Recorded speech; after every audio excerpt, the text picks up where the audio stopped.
Welcome to my channel, and today we have for you a horror story from the user. The bell that rang once, many years ago, when I was still backpacking around Europe. I traveled through Ireland.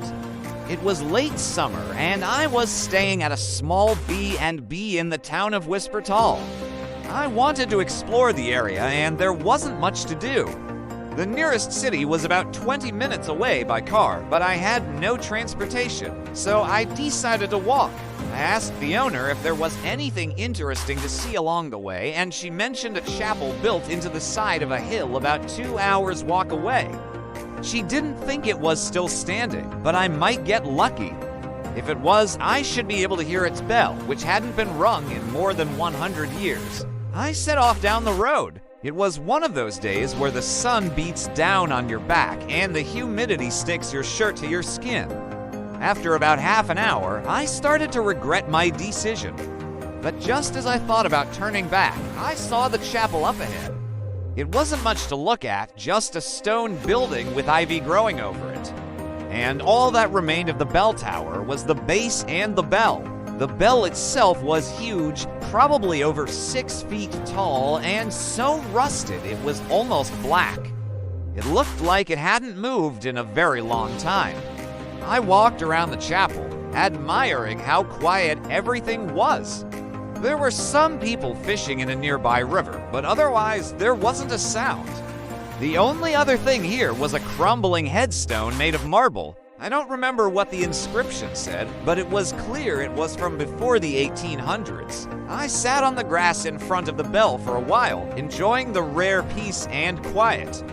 But as the afternoon wore on, the silence became oppressive. And when I glanced at the dark clouds gathering overhead, I knew I should get going. I didn't want to be caught out in the storm, but mostly I was just ready to go home. As I turned to leave, I noticed something strange. A little girl was sitting at the base of the bell, looking up at me. She couldn't have been more than 7 or 8 years old, and she was wearing a long white dress. For a moment, I just stood there staring at her because she didn't seem to belong there. I knew the local legends about the area, stories about fairies and other creatures, and I wondered if this was one of them. Finally, she spoke and her voice sounded ancient. "Do you want to hear the bell ring?" I felt a chill run down my spine, but I managed to answer, "Yes." She nodded and said, "Then follow me." I hesitated, unsure if I should trust her, but curiosity got the better of me. I agreed, and she led me to the back of the chapel, past the crumbling wall and into the woods behind it. I never would have noticed the path without her. It was barely visible, barely wide enough for one person to pass through. We walked in silence for about 10 minutes until the trees opened up and revealed a clearing. In the middle was a large oak tree, and underneath it was a small hole in the ground. The girl told me to wait here, and then she disappeared into the bushes. A few seconds later, she came back out carrying a shovel. "Can you dig?" she asked. I could tell she wasn't one of the fairies that steal people's voices, so I didn't hesitate to answer. "No," she sighed. "Then I guess it'll be harder." She disappeared again and came back with a small lantern. She handed it to me and told me to watch it closely. She returned to the hole in the ground and started digging furiously, throwing dirt out of the hole and making sure not to break the lantern. After about 10 minutes, she had dug a hole big enough for me to crawl through. "Give me the lantern," I said.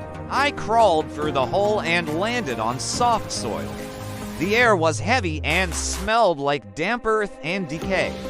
I looked back to see the girl standing in the opening, holding the lantern high above her head.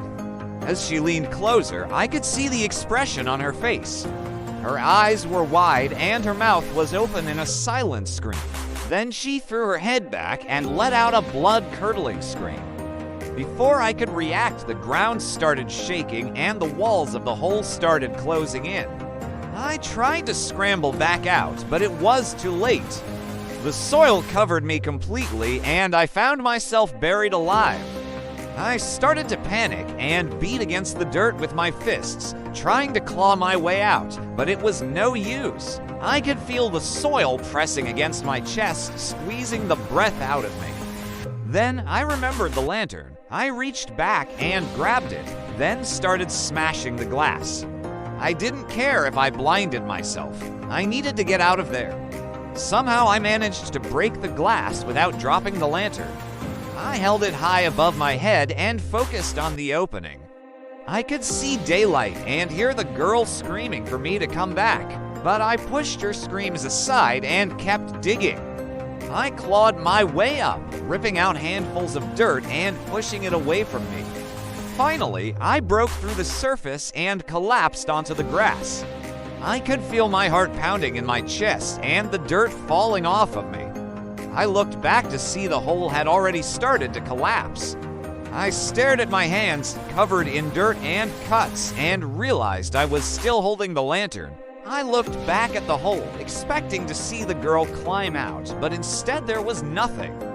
I called out to her, but all I heard was my own voice echoing back at me. Shaken but unharmed, I started walking back toward the chapel. As I approached, I could hear the faint sound of bells ringing. At first, it was just one toll, then another, and then another. The bell had rung 7 times before I reached the tower. I don't know how long I stood there listening to the bell, but eventually the sound faded away and left me in silence once more.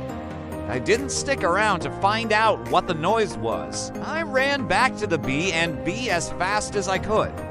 The next morning, I told the owner about what I experienced.